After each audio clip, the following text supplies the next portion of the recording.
마태복음 19장 23절부터 30절까지 말씀입니다. 마태복음 19장 23절부터 30절까지 말씀입니다. 신약성경 33쪽을 참고하시면 되겠습니다.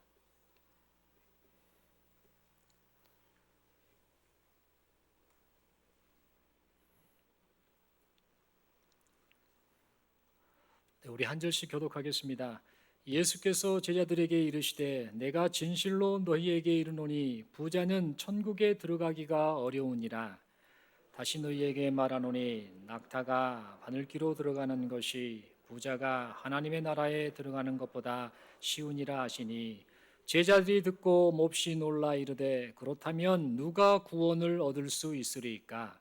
예수께서 그들을 보시며 이르시되 사람으로는 할 수 없으나 하나님으로서는 다 하실 수 있느니라. 이에 베드로가 대답하여 이르되 보소서 우리가 모든 것을 버리고 주를 따랐사온데 그런즉 우리가 무엇을 얻으리이까? 예수께서 이르시되 내가 진실로 너희에게 이르노니 세상이 새롭게 되어 인자가 자기 영광의 보좌에 앉을 때에 나를 따르는 너희도 12 보좌에 앉아 이스라엘 12 지파를 심판하리라. 또 내 이름을 위하여 집이나 형제나 자매나 부모나 자식이나 전토를 벌인 자마다 여러 배를 받고 또 영생을 상속하리라. 그러나 먼저 된 자로서 나중되고 나중된 자로서 먼저 될 자가 많으니라. 아멘. 드린 예물을 위해서 우리 함께 기도드리겠습니다. 하나님 아버지 은혜를 감사합니다. 예수 믿고 영원한 생명 누리고 또 이 땅에서 하나님 앞에 예배 드릴 수 있도록 건강을 주시고 생명을 허락하여 주시고 믿음 주심에 감사를 드립니다. 이 믿음의 고백을 가지고 이렇게 예배하며 하나님께 예물 드립니다. 이 예물을 기뻐 받아 주시고 예물을 통하여 하나님의 나라가 확장되게 하시고 예물을 통하여 하나님 그토록 원하시는 생명을 살리는 일들이 나타나게 하여 주시옵소서. 사랑하는 성도들 인생을 살면서 지치지 않게 하옵소서. 근심 염려 모든 거 주께 맡기고 하나님의 도우심을 날마다 순간순간마다 경험하며 살아가는 복된 인생들 되게 하여 주옵소서. 만복의 근원 되신 하나님, 세상 모든 만물을 주관하시는 하나님이 나의 아버지시다라는 그 신앙 고백을 가지고 어떠한 환경 속에서도 믿음 붙잡고 삶을 살아내는 귀한 성도들의 삶이 되게 하여 주옵소서. 하는 일들마다 하나님이 도와주셔서 잘 되었습니다. 오직 하나님의 은혜입니다라고 그렇게 고백하고 간증하는 복된 인생 되게 하시고 이 간증을 통하여 세상에 많고 많은 사람들이 하나님을 믿고 하나님께로 돌아오는 놀라운 역사가 나타나게 하여 주옵소서. 이 은혜를 베푸심을 믿고 감사드리오며 예수님 이름으로 기도드리옵나이다. 아멘. 한 주간 동안 평안하셨습니까? 예, 갑자기 좀 더우셨죠? 예, 냉난방기가 조금 문제가 좀 있어서 좀 잠깐 덥긴 한데요. 여러분들 조금 참고 하나님 앞에 또 이 시간 예배 드리는 이 시간에 좀 집중을 해주시면 감사하겠습니다. 우리가 지난 시간에 삶으로 증거하는 신앙이라는 제목 가지고 말씀 받았는데 우리 성도는 세상 사람들하고는 좀 다르죠. 하나님의 주권, 하나님의 그 섭리하심을 믿고 사는 존재이지요. 어떠한 순간순간의 상황 속에서도 하나님의 다스림이 있다. 하나님이 인도하신다. 이 모든 것들이 우연이 아니라 하나님의 섭리 가운데 있다. 이 사실을 믿고 사는 존재가 우리 바로 성도들이지요. 여러분들 한 주간 동안 그 믿음을 가지고 또 하나님 바라보면서 그렇게 예수 그리스도의 증인으로 삶을 살아오신 여러분들을 진심으로 축복합니다. 옆에 분에게 이렇게 축복의 인사하겠습니다. 당신이 참 자랑스럽습니다. 이렇게 인사하겠습니다. 예, 이 시간 저는 하나님으로서는 다 하실 수 있느니라 라는 제목 가지고 함께 하나님 말씀 받고 은혜 받기를 소망합니다. 예수님께서 예루살렘으로 올라가시던 중에 한 청년이 예수님께 나아옵니다. 그 젊은 청년은 젊기도 하지만 부요했습니다. 좀 잘 살았나 봅니다. 그리고 사회적으로 높은 위치에 있었던 사람으로 여겨집니다. 뿐만 아니라 그 사람은 종교적 열심도 있었던 사람이었습니다. 그래서 주위 사람들로부터 많은 부러움을 샀던 것으로 보입니다. 하지만 이 청년에게도 모든 사람들이 그를 부러워할 만한 그런 청년이었음에도 불구하고 그 청년에게도 고민거리가 있었습니다. 그 고민거리가 무엇이었는가? 바로 율법을 어느 정도까지 지켜야 확실하게 영생을 받을 수 있는가라는 끊임없는 그 고민 속에 이 청년이 살고 있었습니다. 이 청년이 이런 생각을 했던 것은 그가 나름대로는 율법을 철저하게 준수하고 살았기 때문입니다. 유대인들의 전통에 따르면 이 부모님들은 아이가 6세, 6세가 되면 그때부터 율법을 가르치고 준수하도록 하는 그 행위를 했습니다. 그래서 이 남자아이가 13살, 여자아이는 12살, 이 나이가 되기 전까지는 이 아이의 신앙교육, 율법 교육, 율법을 지키는 이 준수하는 이 모든 교육이 부모님의 책임이었습니다. 그러다가 이 남자아이가 이제 13살이 되고 여자아이가 12살이 되면 이제 이 아이들이 어느 정도 생각을 하고 자기의 의사를 표현하고 뿐만 아니라 인격적으로 자기의 그 어떤 신앙 고백을 하는 그런 단계가 되다 보니까 그때는 이 아이들이 율법을 준수할 의무를 스스로 감당하겠다라고 하며 언약을 맺었습니다. 그래서 이 언약을 맺고 나면 이 남자아이들은 13살부터 남자아이들은 이 율법의 아들이다라는 뜻으로 바르 미츠바라고 해서 나는 율법의 아들이 되었습니다 라는 이런 표현을 가지고 그렇게 인생을 살아가게 되었고, 딸아이들은 이 여자아이들은 12살 때부터 바트 미츠바라고 해서 이제 율법의 딸이다 라는 그 명분을 가지고 그들이 율법을 지키며 인생을 살았습니다. 이것이 말해주는 것은 유대인들이 그만큼 철저하게 율법을 준수하며 살았구나라는 것을 우리가 알 수 있습니다. 그런데 여러분, 오늘 본문 앞부분에 등장하는 이 부자 청년, 이 청년이 이 말하는 것을 보고 이런저런 것을 이야기한 것을 봤을 때 이 청년 역시 바르 미츠바, 그러니까 율법의 아들로서 13살 때부터 꾸준하게 율법 준수를 잘 해왔겠구나라는 것을 우리는 추측할 수 있습니다. 어쨌든 이 청년은 그 누구 못지않게 율법을 잘 지키며 살아왔습니다. 그래서 이 청년은 나는 율법을 잘 지키고 있어 라는 자부심을 가지고 내가 이 정도 하면 영생을 얻는 게 확실하지 않겠는가라는 사실, 이 사실을 확인받고 싶었습니다.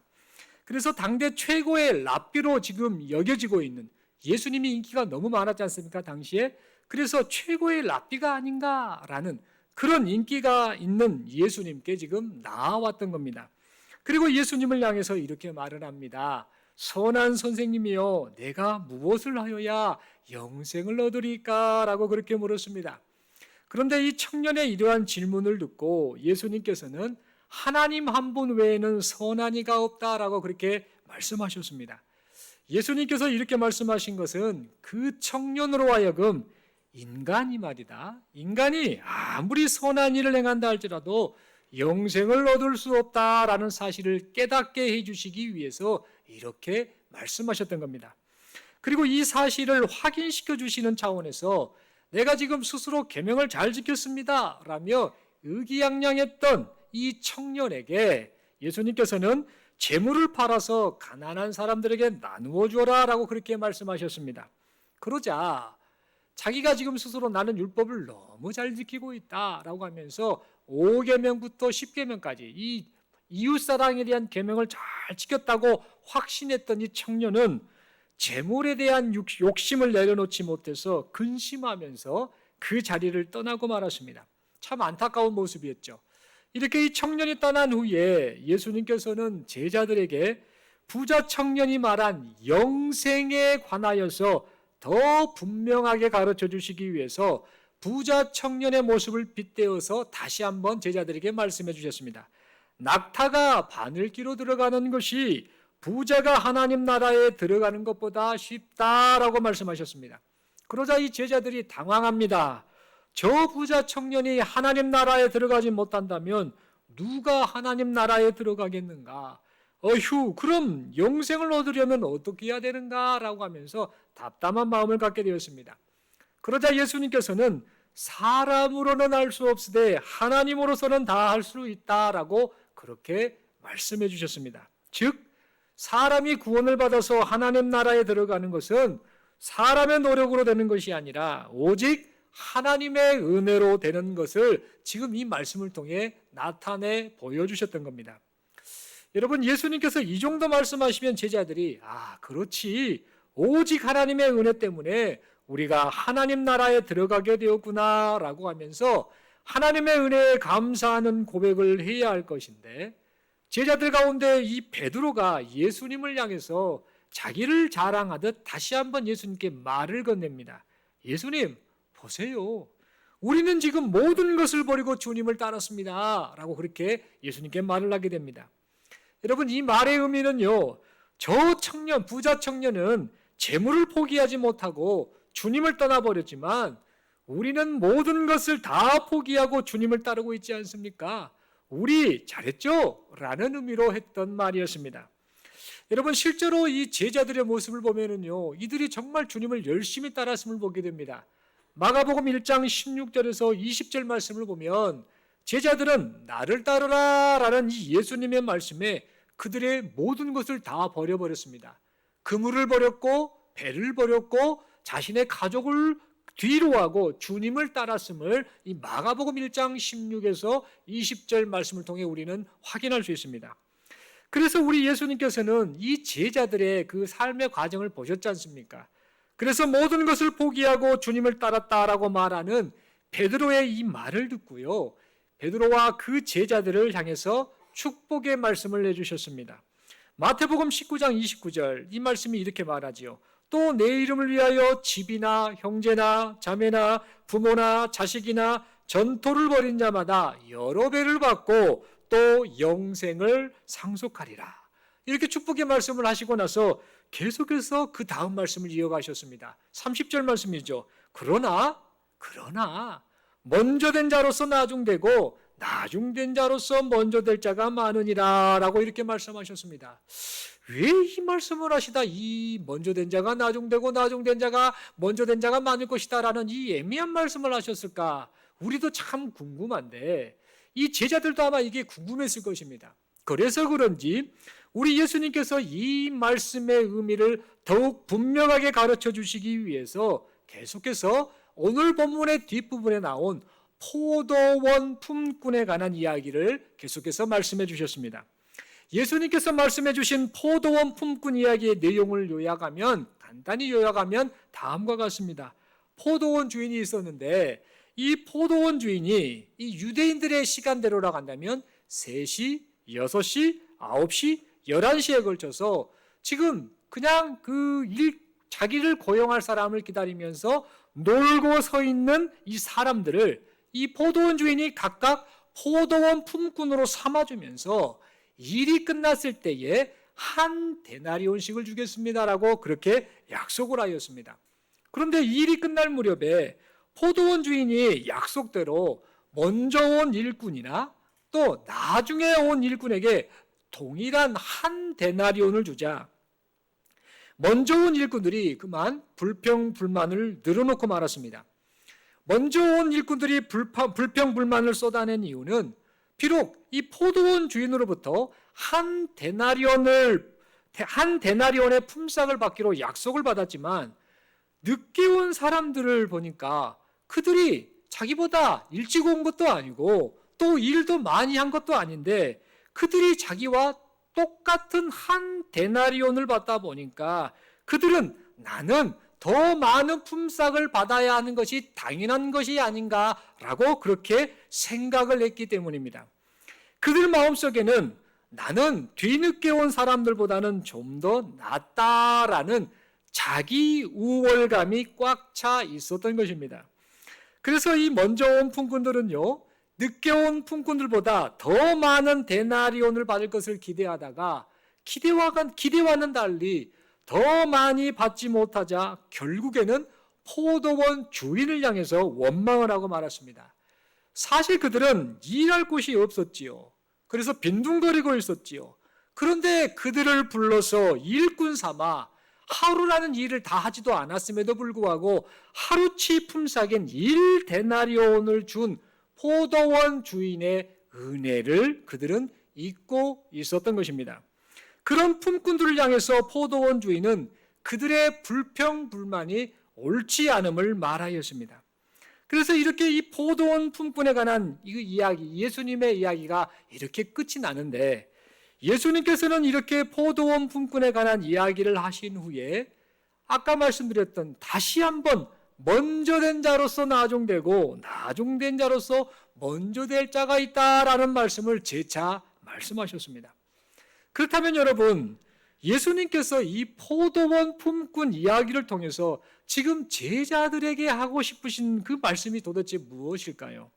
그리고 부자 청년의 모습, 저는 재물을 포기하지 못하겠습니다라고 하면서 주님을 떠나버렸던 이 부자 청년의 모습, 그리고 그 모습을 보면서 제자들이 보였던 이 반응을 우리 주님이 보시면서 포도원 품꾼 이야기를 지금 하고 계시는데, 그렇다면 우리 주님께서 이 포도원 품꾼 이야기를 통해서 도대체 제자들에게 무슨 말씀을 지금 하고 싶으셨던 것일까요?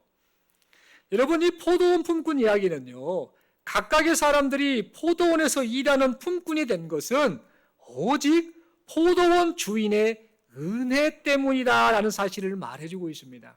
또한 포도원 주인이 베푼 은혜를 망각한 채 자기 자신은 늦게 온 품꾼들보다는 품삯을 더 받아야 한다라고 생각한 먼저 온 자들이 잘못된 우월감을 어서 버려야 한다라는 것을 말해주고 있음을 보게 됩니다.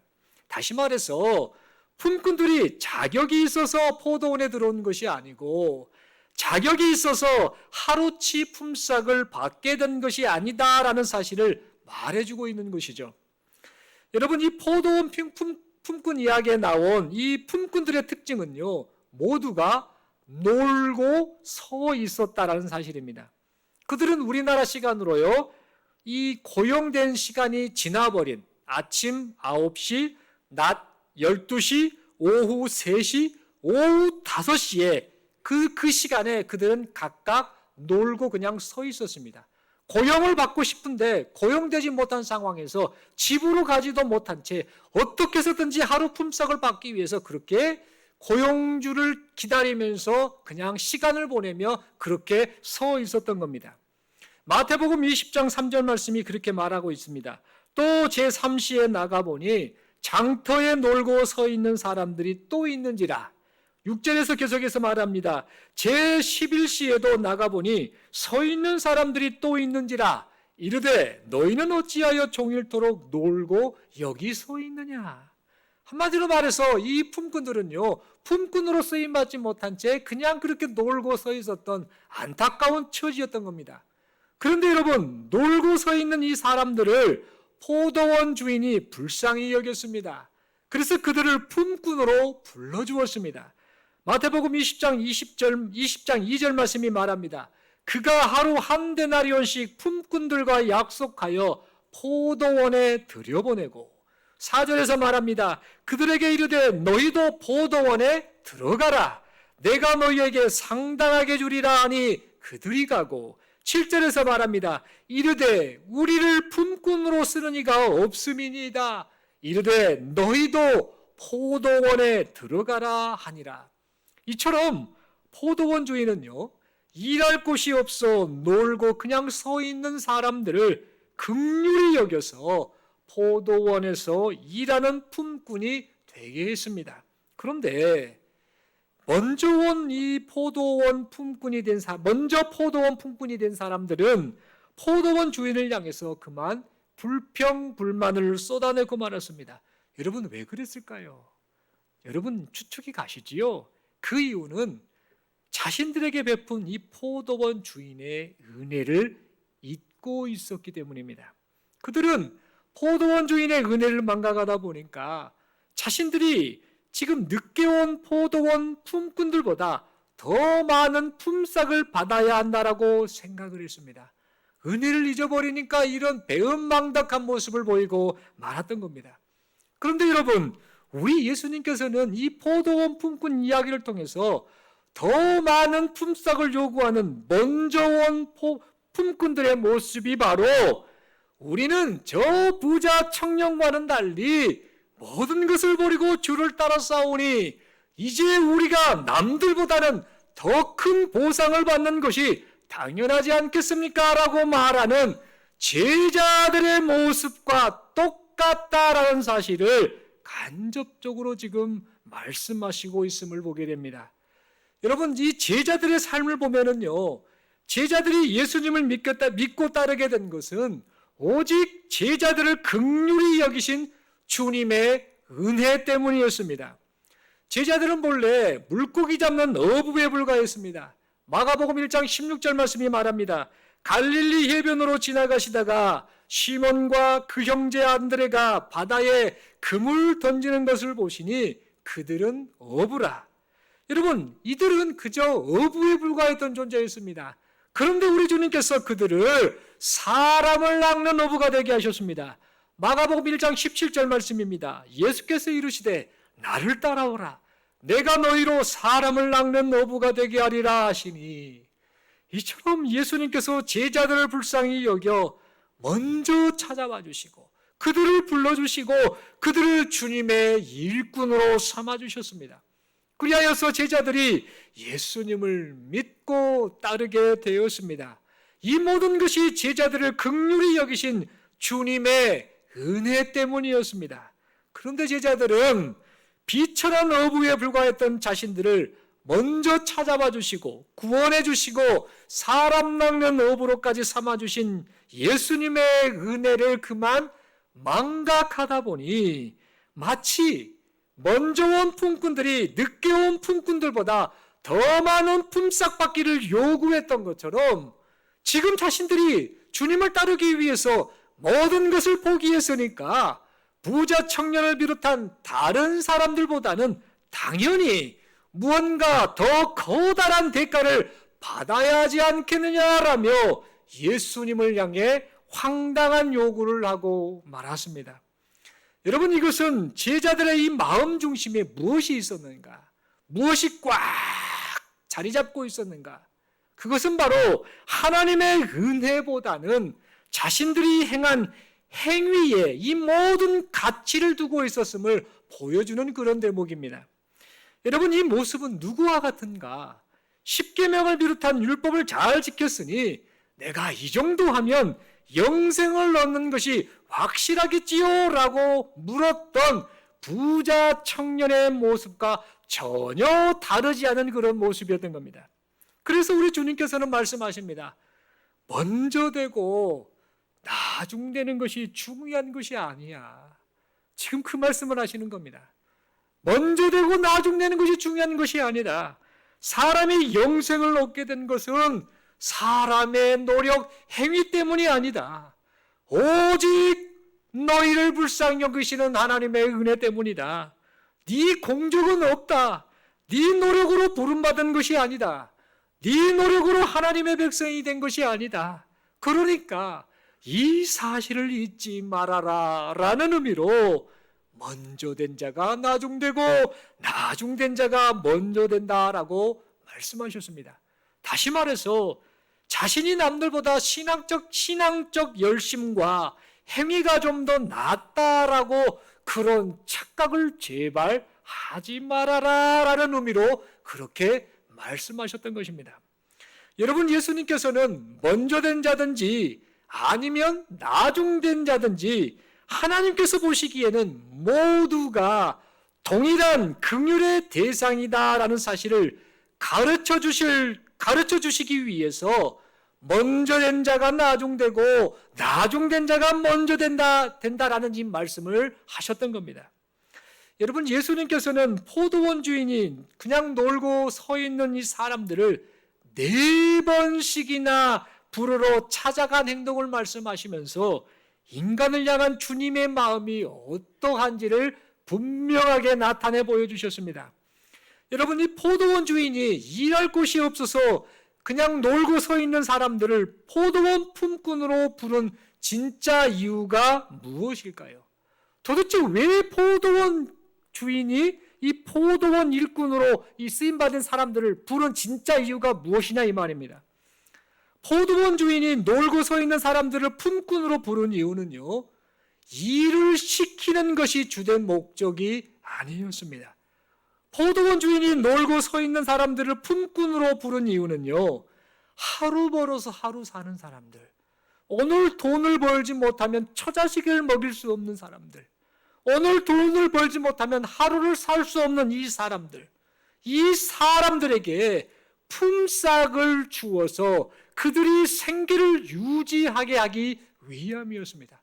다시 말해서 이 품삯을 받기 위해서 지금 전전긍긍하는 그들에게 은혜를 베풀어 주기 위함이었던 겁니다.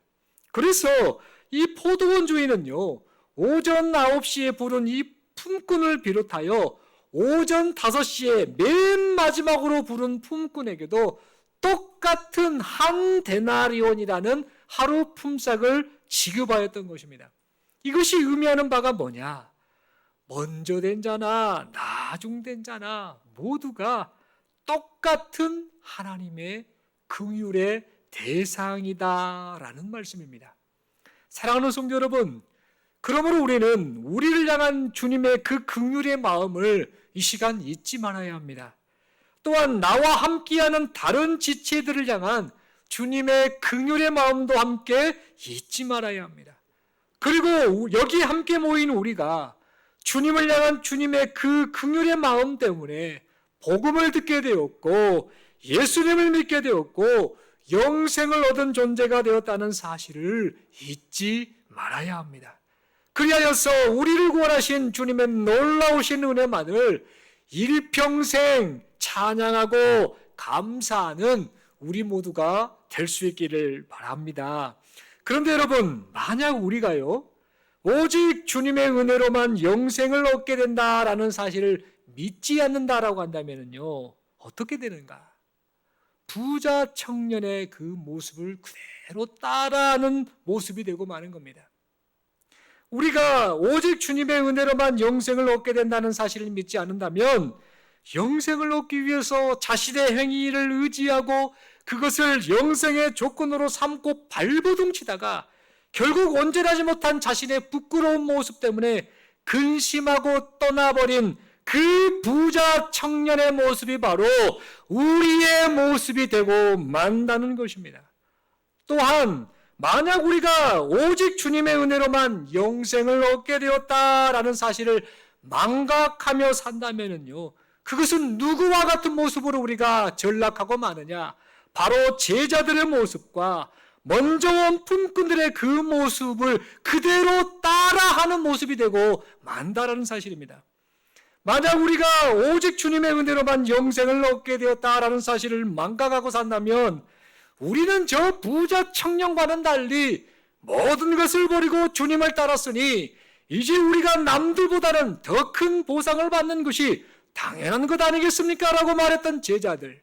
그리고 우리는 먼저 온 품꾼이니 우리에게는 늦게 온 품꾼보다는 더 많은 품삯을 줘야 하지 않겠습니까? 라고 불평을 쏟아냈던 먼저 온 품꾼들의 모습이 바로 우리의 모습이 되고 만다라는 것입니다.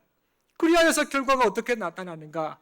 주님의 은혜보다는 자신의 열심과 자신의 행위를 자랑하는 그릇된 신앙생활을 하게 될 것이고 나는 먼저 된 자다 라는 교만한 마음으로 함께하는 일들을 판단하고 정죄하여서 결국에는 먼저 된 자나 나중된 자를 모두 긍휼히 여기시는 우리 주님의 마음을 그만 아프게 하고 만다라는 사실입니다.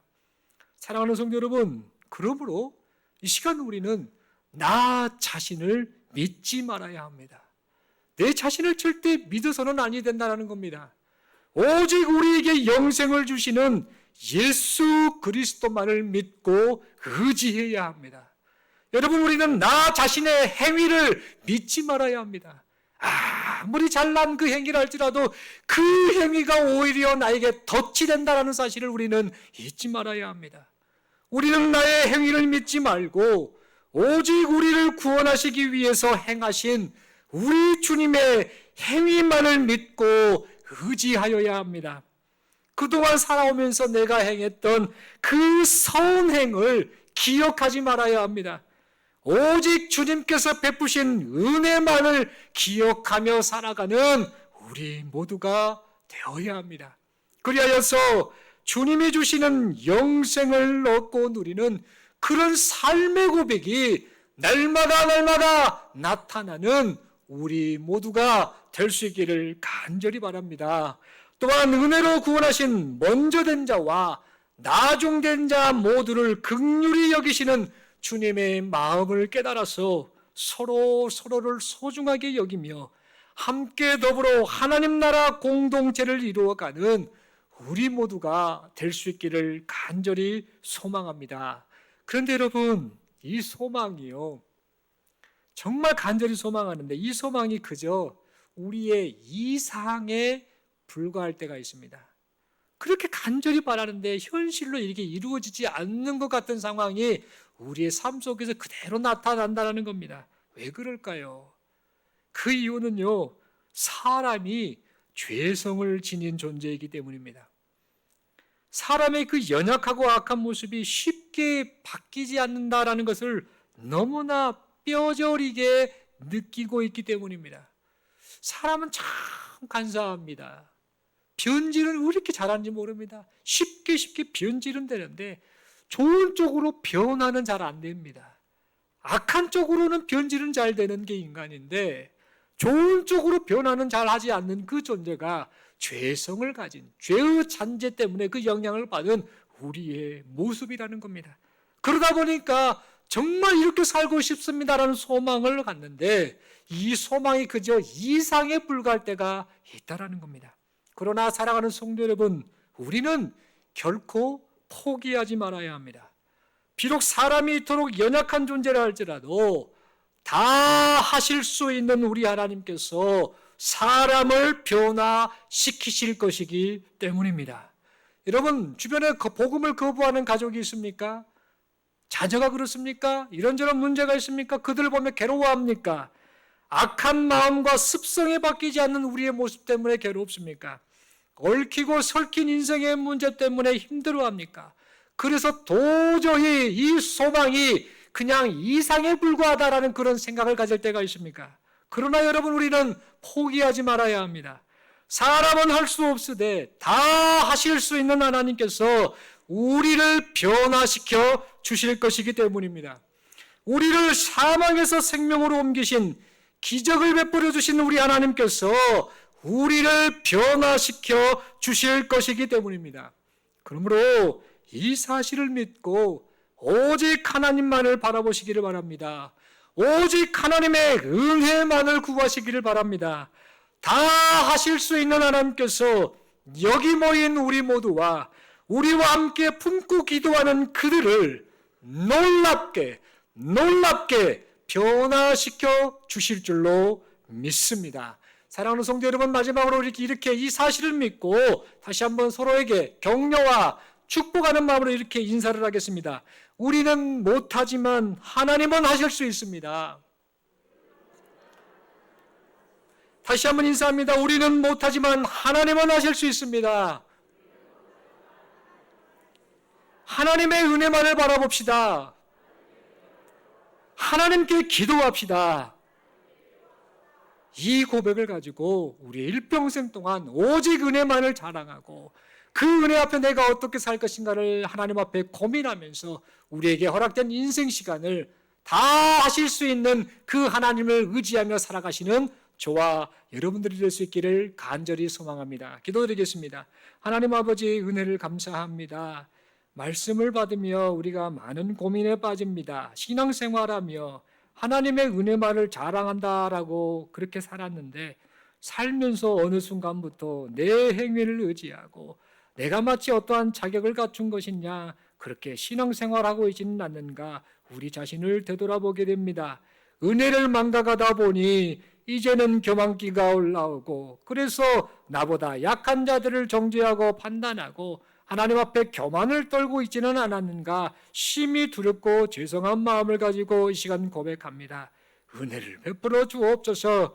은혜를 망각하지 않게 하여 주옵소서. 은혜를 알기에 그 은혜를 따라 마땅히 행해야 될 삶의 도리를 다하며 살아가는 우리 모두가 되게 하여 주옵소서. 그저 불러주시고 그저 은혜 베풀어 주시고 그저 구원해 주신 은혜를 감사할 뿐입니다 라며 하나님 앞에 구원받은 자의 마땅한 삶의 도리를 다하며 하나님께만 영광 올려드리며 살아가는 우리 모두가 되게 하여 주시옵소서. 그런데 하나님 아버지, 우리가 심히 약합니다. 쉽게 변질이 됩니다. 거룩한 쪽으로 변화는 되지 않는 우리의 악한 모습임을 고백합니다. 불쌍히 여겨 주옵소서. 은혜를 베풀어 주옵소서. 다 아실 수 있는 하나님께서 우리를 도와주시고 은혜 베풀어 주셔서 하나님이 기뻐하시는 그런 삶의 모습으로 그런 신앙 고백으로 살아가는 우리 모두가 되게 하여 주옵소서. 이런 은혜를 베풀어 주심을 믿고 감사드리오며 우리 주님 예수님 이름으로 기도드리옵나이다. 아멘.